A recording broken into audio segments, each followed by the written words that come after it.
প্রবল জলস্রোতে ভেসে যাচ্ছে মানুষ। নৌকা যাত্রীদের নিয়ে কোনো রকমে গ্রামের মধ্যে নৌকা প্রবেশ করিয়ে যাত্রীদের প্রাণ বাঁচালো নৌকা চালক। পাঁশকুড়ার সরাইঘাটে নৌকা পারাপারের সময় নদী স্রোতের মধ্যে পড়ে নৌকা ও প্রায় 15 জন যাত্রী। এরপর গড় পুরুষোত্তমপুরে নদী বাঁধ ভাঙা এলাকায় নৌকা নিয়ন্ত্রণ হারিয়ে ভাঙা এলাকায় এলে একাধিক নৌকা যাত্রীরা নদীতে লাফ দেয়। কিছুটা দূরের নৌকা চালক গ্রামের ভেতরে প্রবেশ করে প্রাণ বাঁচান যাত্রীদের। এখন আমরা মানুষকে শিফটিং করছি।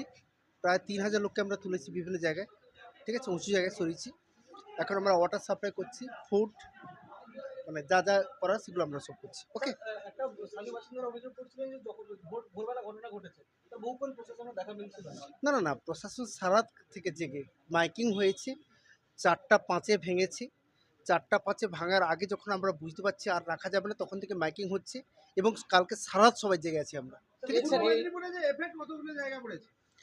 এখন মেনলি পাঁশকুড়া মিউনিসিপ্যালিটি পুরোটা সবকটা ওয়ার্ড এবং গ্রাম পঞ্চায়েত পাঁশকুড়া ব্লকের 3টে গ্রাম পঞ্চায়েত। স্যার উদ্ধার কাজে কি এনডিএমএ? হ্যাঁ, আমাদের দুটো এনডিআরএফ টিম, দুটো এসডিআরএফ টিম এবং আমাদের যে বোট ছিল লোকাল বোট এবং দীঘাতে যত বোট চলছে সেই বোটগুলো আমরা মোবিলাইজ করছি। Thank you.